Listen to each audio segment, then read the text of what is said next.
হাই রাজ, আমি আজি লোকাল মুরগির মাংস খাম।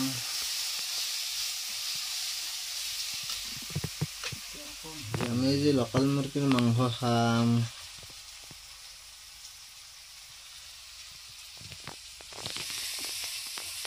এই লোকাল মুরগির মাংস দেখাইছো আৰু ভালকৈ দেখাইছো।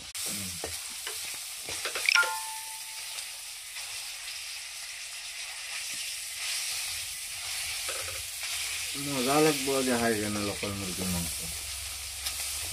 পুরা বাছলৈ গেছো।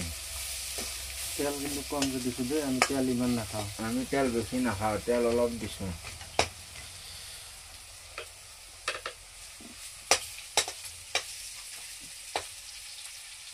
তেল কম হলেও সব হব।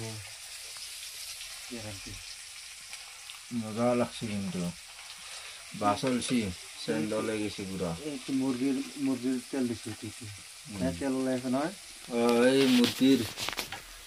মুরগির তেল দিছি ইয়াত। এই পিস মিঠাতেল কম দিছো। এই পিস মাংস মানে তেল আছে। এই পিস তেল এই তেলটো বেছি আছে অলপ।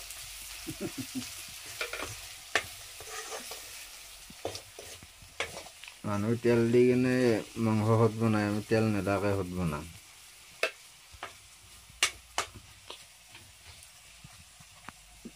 মাংসটো হোৱাৰ পিছত আকৌ দেখাই আছো আমি। কিমান দেৰি আৰু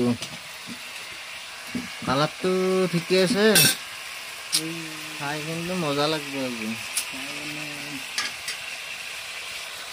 ৰাতিৰ কথা না, কালাৰ ঠিকে আছে। পানী দিছো, গৰম পানী দিবি, এইটো দিবি নেকি? ঠাণ্ডা পানী এয়া আমাৰ মুৰ্গীৰ মাংস। আজি কাম কৰিব গৈছিলোঁ, কাম কৰিব যাওঁতে মুৰ্গী এটা লৈ আহিছোঁ। কামৰ মালিকে মুৰ্গী এটা দিছে আমাক। মনটো ভাল লাগছে বোলে, কাম কৰা বোলে ভাল লাগছে। নাইচ বোলে, নাইচ বুলি কৈছে। আৰু কমেও 700 মান হ'ব মুৰ্গীৰ দাম। এটা ডাঙৰ। এয়া আলু দিছোঁ, আলু দুটা আলু দিছোঁ, ডাঙৰ ইমান ডাঙৰো নহয়। এয়া 3টা হ'ব আলু বেছি নাই। মাংস কমচে কম 1.5 কেজিৰ ওপৰত হ'ব।